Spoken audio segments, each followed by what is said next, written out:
네, 오늘 새벽에 검사징계위원회가 윤석열 검찰총장에 대해서 정직 2개월 결정을 내렸습니다. 자, 정치권 반응 지금부터 차례로 들어보도록 하겠습니다. 먼저 국민의힘의 권성동 의원 전화로 만나보겠습니다. 나와 계시죠, 의원님? 예, 안녕하세요. 네, 권성동입니다. 정직 2개월 어떻게 평가하십니까? 윤 총장에 대한 이 징계는 처음부터 시나리오가 작성이 돼 있었던 그대로 지금 진행이 됐거든요. 네, 많은 국민들과 법원까지 또 많은 검사들이 이 징계 사유가 부당하다. 또 절차가 민주적 정당성을 갖추지 못했다라는 비판이 있음에도 불구하고 네, 법무부는 청와대의 지시에 따라서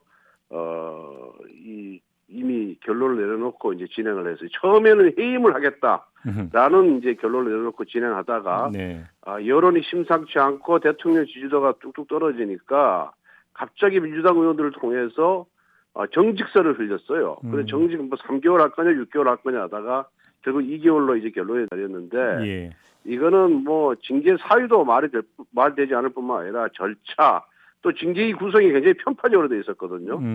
그야말로 친문재인 인사들로만 다 구성이 돼 있어서 네. 이거는 법원에 가면은 반드시 시정이 될 것이다. 그리고 이로 인해서 국민들의 그런 분노라든가 반발은 더 커질 것이다. 이렇게 예상하고 있습니다. 알겠습니다. 지금 의원님께서는 이게 청와대의 지시에 따른 것이라고 확신을 하세요? 그렇습니다. 이것이 왜냐하면은 검찰총장에 대한 임명권자가 대통령이거든요. 예. 그런데 임명권자인 대통령의 의사에 반해서 그 징계를 하고 해임을 하고 정직을 할 수 있겠습니까? 결국은 대통령께서도 간간히 여기에 절차적 정당성을 지켜라 등등을 이렇게 지시해 말씀하시는 걸 봐서는 명분을 쌓기 위해서 그렇게 한 것이고 예. 법무부 장관이나 징계위원들은 그야말로 홍위병이고 꼭두각시죠. 그렇게 보시는 거고요. 연출가는 문재인 대통령입니다. 알겠습니다. 이건 좀 이따 이제 김종민 최고위원한테 한번 좀 질문을 드려보도록 하겠습니다. 예. 안 그러면은 민주당 의원들이 해임이 맞다 그러다 갑자기 정직으로 정직이 될 것 같다고 이렇게 설레발을 칠 이유가 없는 거예요. 알겠습니다. 지금 조금 전에 절차도 문제고 사유도 문제라고 말씀하셨는데 좀 더 구체적으로 풀어주신다면요? 우선 네 가지 사유를 들었는데 네. 여러 차례 언론을 통해서 보도가 됐다시피 다 타당성이 없는 것으로 이렇게 돼 있고요. 특히 판사 사찰이라 그러는데 그 정도 성향 파악은 누구나 다 하는 거예요. 저희들 때도 다 했고. 네. 그리고 검찰총장이 퇴임 후에 뭘 할 거냐 그래서 심사숙고해서 국민과 사회를 위해서 뭘 할 것인지 고민하겠다는 것이 그게 정치적 중립성 위반이라 그런다면은 그게 어떻게 고위공직자가 내놓는 모범답안이거든요. 그럼 모범답안을 갖고 관심법을 써가지고 내심문서는 정치할 의사가 있다. 네. 이렇게 판단하는 것 자체가 그거 어거지 아니겠어요? 그 의원님 일각에서 지금 이런 이야기가 돌고 있지 않습니까? 그 윤석열 검찰총장이 공수처가 출범하면 1호가 될 가능성이 있다. 이런 얘기가 도는데 의원님도 그렇게 지금 예상을 하세요? 글쎄요, 1호가 될지 2호가 될지 모르지만은 분명히 이 소위 말하는 민주당을 지지하는 소위 말하는 좌파 시민단체에서 윤석열 총장에 대해서 아마 직권남용으로 고소를 할 거예요, 공수처에. 네. 그러면은 공수처 입장에서는 고소가 됐으니까 수사 안 할 명분이 없지 않습니까, 그죠? 네네. 그러니까 1호가 될지 2호가 될지 모르지만은 이 소위 말하는 살아있는 권력에 대해서 수사했던 이유만으로 네. 아마 공수처의 수사 대상이 되는 거는 명백할 것이다 이렇게 보고 있어요. 1호가 될지 2호가 될지는 모르겠지만 수사는 할 거다 이런 말씀이시고. 예. 알겠습니다. 자, 이 검찰 조직 안에서 이제 오늘부터 어떤 반응이 나올지가 지금 관심사인데 어떻게 예상을 하세요? 지난번에 직무 배제를 했잖아요, 그죠? 예. 직무 배제를 했을 때 요원의 들불처럼 이렇게 일어섰는데 이번에도 같은 반응이 나오리라고 생각을 하고 예. 지난번처럼 그렇게 강도가 세지 않을 가능성도 있어요. 왜? 이 정권은 그래 봐야 소용이 없구나. 막무가내구나. 예. 지멋대로 하는구나. 예. 헌법과 법률은 완전히 무시하는 정권이구나 하는 차원에서 이건 해봐야 무슨 소용이 있냐 하는 차원에서 또 지난번 같은 반응은 안 일어날 가능성은 있지만은 아마 예. 반발이 아마 굉장히 셀 것이다 이렇게 보고 있습니다. 그렇게 보시는 거고요. 자, 그럼 국민의힘 입장에서 어떻게 대처를 해야 된다고 생각을 하세요? 국민의힘 입장에서 대처할 방법이야 우리가 무슨 숫자로서 너무 차이가 나니까 할 방법은 없고요. 네.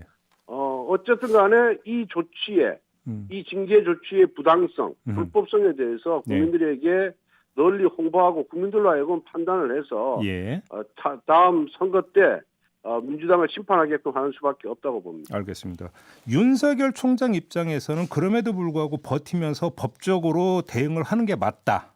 내지 아니면 사퇴를 하는 게 맞다. 어떻게 보십니까, 의원님은?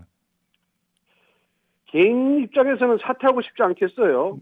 심정적으로는 정말 이 진흙탕 싸움에 끼어들 이유가 뭐가 있겠습니까? 예. 총장이라는 자리가 뭐 대단한 자리도 아니고 할 만큼 했기 때문에 편안하게 살고 싶을 텐데 네. 그렇지만은 공정과 정의의 관점, 네. 민주의 관점, 그리고 대한민국 그런 소위 말해서 헌법과 네. 민주주의, 법치주의를 지킨다는 입장에서는 당연히 법적 투쟁을 해야 될 것이다 그렇게 보고 있습니다. 근데 여기서 지금 만약에 그 하나만 더 여쭤볼게요. 그 예. 윤석열 총장이 나중에 정치에 뛰어들 거라고 예상을 하세요, 의원님? 저는 뭐 개인적으로 윤석열 총장하고 같이 근무도 했고 예. 또 많은 검사진의 대화를 나눠서 성향을 잘 알고 있는데 네. 윤석열 총장은 정치적인 인물이 아니에요. 오로지 그냥 타고난 검사다 이렇게 저는 보고 있고요. 네. 그런데 윤석열 총장을 정치적인 인물로 키워준 사람이 바로 문재인 정권입니다. 네. 그냥 그대로 총장에 부여된 임무를 잘 수행하고 있는 사람을 놔두면 되는데 유재수 사건, 조국 사건, 울산시장 부정선거 사건, 심지어는 월성 1호기 원전 폐쇄 사건 등 이 소위 말해서 살아있는 권력 문재인 정부의 신부에 대해서 네. 심층부에 대해서 수사를 하니까 이제 내치기 시작했단 말이에요. 몰아내기 시작했단 말이에요. 네. 그러니까 이것이 잘못됐다고 국민들이 느끼니까 갑자기 윤석열이가 대권 후보 지지도 1위로 올라간 거예요. 그래서 그렇게 된 것을 갖고 야, 왜 저게 정치하려는 사람이 검찰총장 하냐 이런 식으로 그런 어거지 논리로 이렇게 몰아세우던 바람에 윤석열 예. 총장이 대권 지지도 1위로 올라갔는데 예. 저는 윤석열 총장이 만약에 이렇게 부당하게 네. 이렇게 법을 위반해서까지 자기가 쫓겨나면 오히려 그 반발감에 네. 정치를 할 가능성도 배제하기 어렵다. 예. 원래 성향은 정치할 사람이 아니지만은 상황이 예. 환경이 정치로 내몰 가능성이 있다. 저는 그렇게 보고 있습니다. 제가 이 질문을 드린 이유가 있는데요. 어차피 지금 이제 그 법적 대응은 뭐 거의 이제 불을 붙어 뻔한 거 아니겠습니까? 그러면 예. 가처분 신청 말고도 이제 본안 소송이 진행이 될 거 아니에요? 예. 본안 소송이 진행이 되는 상태에서 정치권에 뛰어드는 이 모양새를 어떻게 평가해야 될지가 궁금해서 좀 질문을 드렸던 아니 건데. 본안 소송하고 정치권에 뛰어드는 건 전혀 별개의 문제죠. 그래요? 본안 소송은 징계가 정당했냐 부당했냐 합법이냐 불법이냐 네. 의 문제를 따지는 것이고요. 네. 그 소송을 제기했다고 해서 그게 왜 정치 행위라고 봅니까? 그거는 법적인 행위지 정치 행위가 전혀 별개의 문제예요. 알겠습니다. 그것이 바로 민주당 그다음에 문재인 정권이 씌워놓은 프레임이다. 이렇게 봅니다. 알겠습니다. 예. 다른 문제 하나 좀 여쭤볼게요. 어제 김종인 비대위원장이 대국민 사과를 했습니다. 근데 이제 사과의 내용 중에는 박근혜 그 대통령 탄핵 문제도 뭐 언급이 되어 있는데 사실 탄핵 소추 때 의원님은 탄핵 소추 위원장이셨잖아요. 탄핵 소추 위원이었지 위원. 예. 아무튼 그래서 이제 남다르게 아마 그 받아들이셨을 것 같은데 일단 좀 어떻게 평가를 하시는지 총평을 좀 부탁을 드릴게요. 저는 그 사과라는 것은 뭐 하여튼 진정성 인정받으려면은 뭐 정치적 상황에 대해서 이리저리 재지 말고 네. 최대한 빨리 그리고 그 핑계 없이 진솔하게 하는 것이 맞다 이렇게 생각하거든요. 네. 그런 측면에서 대국민 사과가 적절했다 이렇게 보고 있고요. 네. 또 저는 보수의 핵심 가치가 탄핵 때도 그렇게 제가 주장을 했는데 네. 저는 염치하고 책임이라고 생각해요. 그래서 우리가 집권했을 때 우리 잘못으로 인해서 정권을 잃었고 네. 그래서 그 후에 선거에서 계속해서 패배하지 않았습니까? 네. 그래서 지금 뭐 의석수가 줄어들어가지고 민주당 정권이 저렇게 일방적인 폭주를 하는데도 우리가 지금 막을 방법이 없어요. 그래서 거기에 대해서 우리가 무한한 책임감을 느끼고 있기 때문에 네. 또 국민께서 화가 좀 안 풀려서 민주당을 지금 또 문재인 정권을 싫어하지만 우리 당에 대한 지지로 넘어오고 있지 않잖아요. 그죠? 네네. 그래서 우리 국민들이 화가 풀리지 않고 우리가 잘못한 상황에 대해서는 10번이 아니라 100번이라도 저는 사과를 해야 된다는 것이 제 소신이고 또 당내 대다수 의원들도 같은 생각을 지금 갖고 있어요. 그런데 지금 또 반발하는 의원들이 나오고 있지 않습니까? 이건 어떻게 평가를 하세요? 정당이라는 것이 우리가 뭐 다 민주적 정당이라는 것이 생각이 다 같으면은 네. 그거 재미없는 거 아니겠어요? 예. 예. 어떤 현안이나 보이는 데서 좀 생각이 다르고 근데 그 다른 의원들이 중에 시기 문제로 반발하는 사람들 있고 또 내용으로 반발하는 분들이 있는데 네. 당내의 지배적인 의견이 아니고 저는 아주 극소수다 이렇게 보고 있고요. 예. 다만 이런 부분을 사과의 진정성 문제에 대해서도 대다수의 의견을 반영해서 취재해서 보도하는 게 아니라 일부 언론에서는 그 몇 분이 반대를 갖고 마치 당내 전체가 또 과반수가 반대하는 것처럼 좀 과장해서 보도하는 그런 경향이 있습니다. 근데 극히 일부에 불과하다. 그렇습니다. 그러니까 그러니까 큰 의미 안 둬도 뭐 된다. 이번에 그 70년대생 초선 의원들 전원이 성명서를 발표했잖아요. 예. 사과하는 것이 적절하고 맞는 길이다. 예. 이렇게 우리 당에 이제 초선 의원들이 58명이에요. 예. 그래서 대다수의 초선 의원들이 다 그런 같은 생각을 갖고 있습니다. 예. 그 김종인 위원장이 어제 사과문을 보니까 혁신을 상당히 강조를 했던데, 자 그러면 사과 이후에 혁신은 그러니까 제 1순위 내지 그러니까 가장 중요한 포인트가 뭐라고 보세요, 의원님은?